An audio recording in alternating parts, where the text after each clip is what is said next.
Good morning बच्चों। आज मैं सोना मिश्रा हिंदी की ऑनलाइन कक्षा के माध्यम से आपसे जुड़ रही हूँ। आशा है आप सब स्वस्थ एवं सानंद होंगे। तो आज मैं कक्षा 10 के बच्चों को हिंदी व्याकरण पढ़ाऊंगी। अध्याय 4 से मैं विलोम शब्द पढ़ाना चाहूंगी। तो बच्चों, विलोम शब्द का सबसे पहले जानते हैं अर्थ क्या होता है। विलोम का अर्थ होता है उल्टा या विपरीत, यानी कि जो शब्द जो है हमारे शब्द के विपरीत अर्थ में प्रयोग किए जाते हैं वे विलोम शब्द या विपरीतार्थक शब्द कहलाते हैं। इन शब्दों का हमारी भाषा में क्या महत्व है?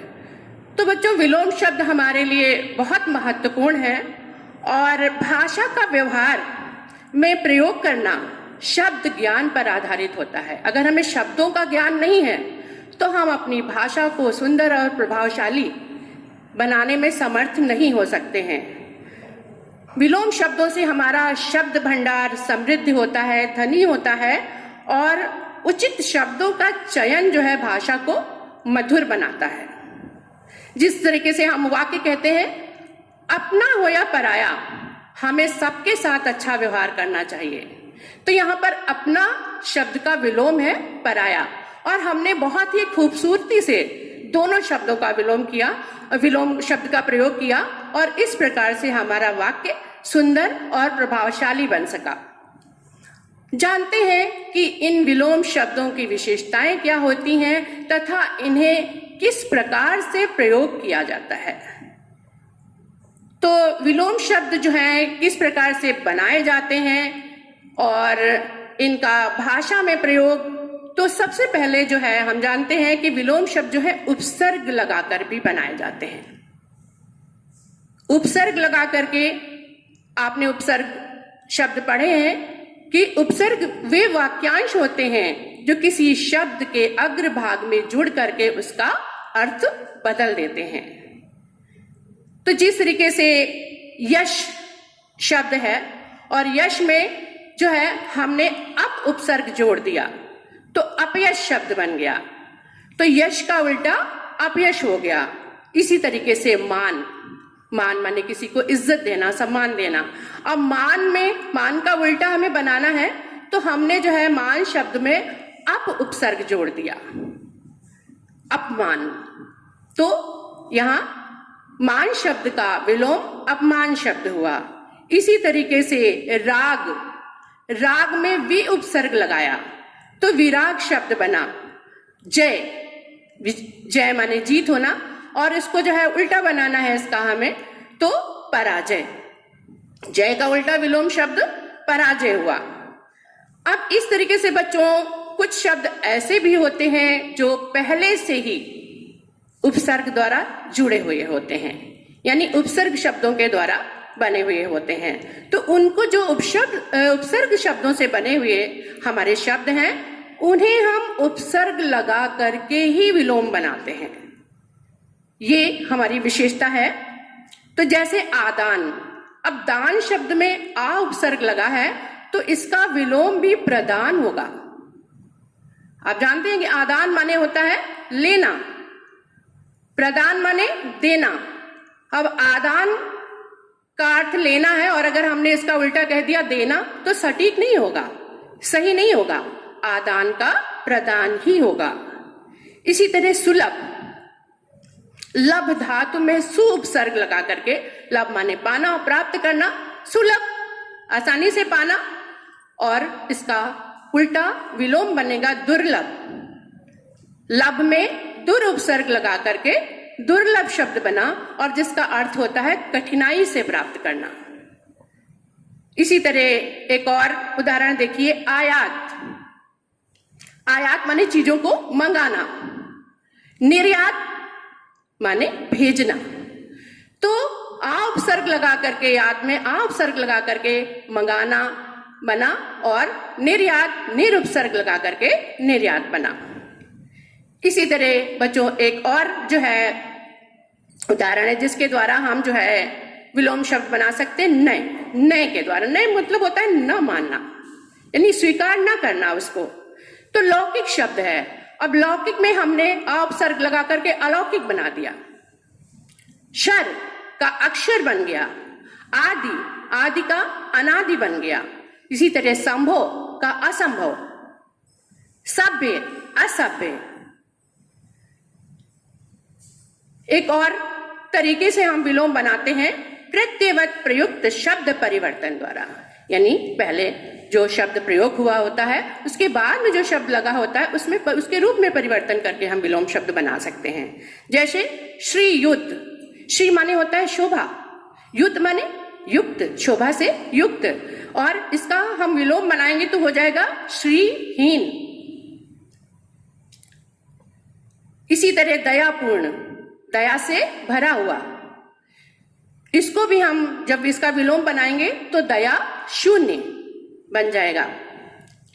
गतिवान, गतिहीन, गति विकास, गति ह्रास, यानी इसी तरीके से ये जो है विलोम शब्द बने हुए हैं। अगला तरीका विलोम बनाने का लिंग परिवर्तन द्वारा। तो लिंग परिवर्तन यानी हम जो है शब्दों का लिंग परिवर्तन करके जो है विलोम बनाते हैं, और ये सीधे सीधे विलोम बनते हैं। जैसे माता का पिता, बेटा का बेटी, राजा का रानी, भाई का बहन, वर का कन्या, पुत्री का पुत्र। तो इस तरीके से ये लिंग परिवर्तन के द्वारा जो है विलोम शब्द बनते हैं। कुछ शब्द होते हैं जो बिल्कुल भिन्न शब्दों के द्वारा विलोम बनाए जाते हैं, सीधे उनके विपरीत शब्द वाले अर्थ वाले शब्द प्रयोग किए जाते हैं। जैसे मूक, मूक माने गूंगा, उसका विलोम सीधे सीधे वाचाल बनेगा, यानी बहुत बोलने वाला। गुरु भारी, लघु छोटा, गुरु को भारी भी अर्थ में प्रयोग करते हैं और बड़े के अर्थ में भी प्रयोग करते हैं। लघु छोटा सूक्ष्म। कटु का विलोम सीधे सीधे मधु बनेगा, कटु माने कड़वा होता है और मधु माने मधुर मीठा। तो इसी तरह बच्चों जो है विलोम शब्दों का चयन सटीक होना चाहिए। हम किसी भी शब्द को जोड़ करके विलोम नहीं बना सकते, इनका जो है सटीक होना ही इनको गुण बताया जाता है। जैसे धरती का आकाश ही होगा, धरती शब्द के कई पर्यायवाची हैं, आकाश के कई पर्यायवाची हैं, लेकिन हम उनको उनके साथ में प्रयोग नहीं कर सकते। अगर धरती हिंदी भाषा का शब्द है, उसका सीधे सीधे आकाश बनेगा, लेकिन अगर जमीन है तो जमीन उर्दू भाषा का शब्द है, तो उसका हम जमीन का आकाश नहीं कहेंगे, जमीन का आसमान ही कहेंगे। इसी तरीके से जो है पृथ्वी, अब पृथ्वी जो है वैज्ञानिक शब्द है, तो पृथ्वी का भी हम आकाश नहीं कहेंगे, पृथ्वी का अंतरिक्ष ही होगा। तो ये सारे नियम हैं, इनको जानना अति आवश्यक है, और इनको जब हम नियमों को जान लेते हैं तो हम आसानी से जो है विलोम शब्द बना सकते हैं। और बहुत सारे उदाहरण आपकी पुस्तक में दिए गए हैं, जो हैं उपसर्ग लगा करके जोड़े गए हैं, अगम सुगम। ये बहुत आसान सा तरीका है विलोम शब्दों को जानने का या उन्हें बनाने का, कि अगर हम शब्दों के अर्थ जानते हैं तो उनका विलोम बनाना हमारे लिए आसान हो जाता है। इसलिए हमें शब्दों के अर्थ या जो उपसर्ग लगा है उसका अर्थ भी जानना बहुत आवश्यक है। जैसे हमने कहा कुपुत्र, तो कु का अर्थ जानना हमें जरूरी है। कु का अर्थ होता है बुरा, तो हमने उसका सु माने होता है अच्छा, सुपुत्र, सु लगा करके अच्छा पुत्र बना दिया। इसी तरीके से बच्चों जो है आयात, आयात माने मंगाना, निर्यात माने भेजना। उत्कर्ष, उत्कर्ष शब्द का अगर हमें अर्थ पता है तो हम इसका विलोम आसानी से बना सकते हैं। उत्कर्ष का अर्थ होता है ऊंचे उठना, और अपकर्ष नीचे गिरना, नीचे की तरफ जाना। आदर्श, आदर्श शब्द आपको विलोम बनाने के लिए दिया गया, अगर आपको इसका अर्थ नहीं पता है तो आपके लिए विलोम समझना आसान नहीं होगा। लेकिन आदर्श का अर्थ होता है काल्पनिक और यथार्थ सच्चाई। तो इनका शब्दों के अर्थ जानना भी हमारे लिए बहुत आवश्यक है। आगामी शब्द आया है, आगामी यानी आने वाला, और विगत बीता हुआ। अब अगर आगामी का हमें सही अर्थ नहीं पता है तो हम उसका सटीक विलोम नहीं बता सकते। बच्चों, तत्सम शब्द भी हिंदी के होते हैं और उन तत्सम शब्दों के विलोम भी तत्सम शब्दों के द्वारा ही बनते हैं। हम वहां पर किसी भी अन्य शब्द का प्रयोग नहीं कर सकते। जैसे गरल, गरल शब्द है, तत्सम शब्द है, तो इसके लिए हम सुधा शब्द ही प्रयोग करेंगे। ज्योति, ज्योति जो है तत्सम शब्द है, तो इसके लिए हम तम शब्द का प्रयोग करेंगे, हम अंधकार नहीं कहेंगे।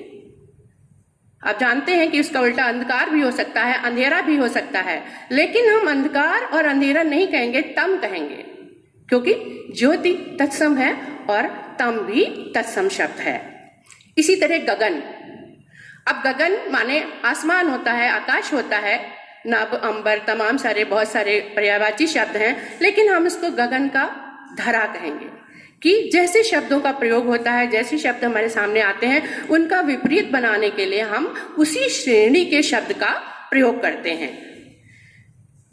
बच्चों, ICSE हिंदी कि 10th के प्रश्न पत्र में पूछे जाने वाले जो है, इसका नियम यह है कि कभी कभी विलोम सीधे पूछे जाते हैं, सीधे सीधे पूछ लिए गए कि निम्नलिखित शब्दों के विलोम लिखिए, तथा कभी कभी इनको वाक्यों के माध्यम से भी पूछा जाता है। और वैसे भी विलोम शब्द प्रयोग तो वाक्यों में ही किए जाते हैं, हम अपनी आम बोलचाल की भाषा में इनका प्रयोग कैसे करते हैं, हमारे लिए यह भी जानना आवश्यक है। तो आइए कुछ वाक्यों के द्वारा हम जानते हैं कि कैसे हम अपनी भाषा में, कैसे हम वाक्यों में जो है विलोम शब्द का प्रयोग करते हैं। तो बच्चों, आपकी पुस्तक में दिया हुआ है वाक्य कि हर बात प्रकट नहीं करनी चाहिए, हर बात प्रकट नहीं करनी चाहिए, कुछ बातें। अब कुछ बातें के बाद जो है यहाँ पर खाली स्थान छोड़ दिया गया है, तो कुछ बातें प्रकट। अब प्रकट का विलोम क्या होगा? गुप्त होगा। तो यानी कि यहां पर हमें गुप्त शब्द का प्रयोग करना है। इसी तरीके से अगला वाक्य दिया गया है कि प्रकृति चेतन है, जड़ नहीं। हमने चेतन का उल्टा जड़ शब्द का प्रयोग किया।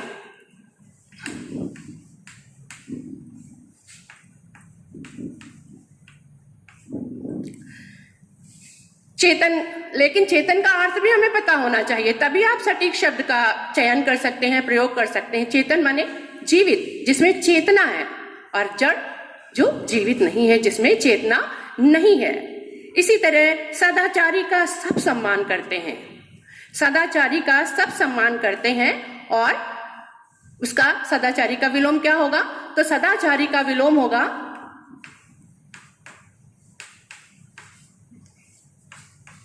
दुराचारी।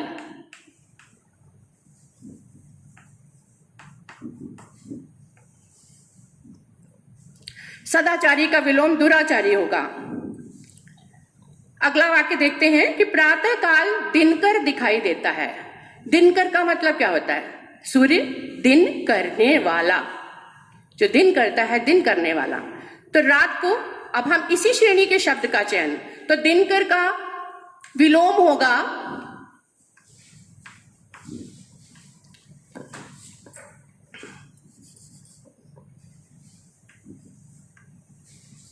निशाकर।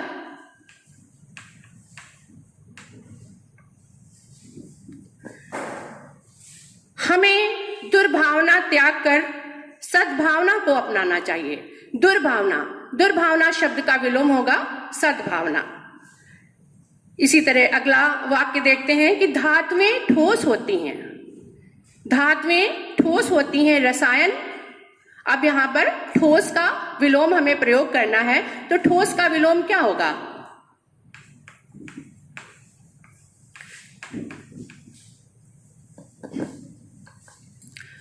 ठोस का विलोम होगा बच्चों तरल।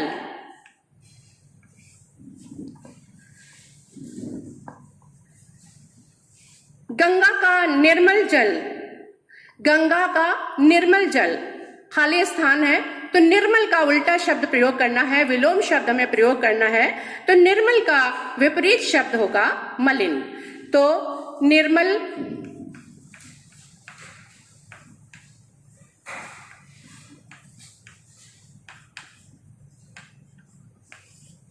निर्मल का विपरीत शब्द मलिन है।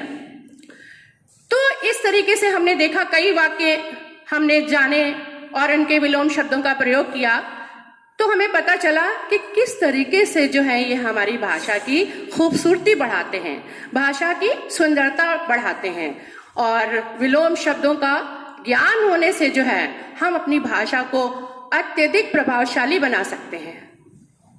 इनको जानना, शब्दों के द्वारा बोलकर जानना जितना आवश्यक है, उतना ही आवश्यक है कि इनको सही से लिखना आना। इसलिए बच्चों, विलोम शब्दों को घर पर पढ़िए तथा इनका लिखकर भी अभ्यास करिए। आपका दिन शुभ हो। इसी के साथ धन्यवाद।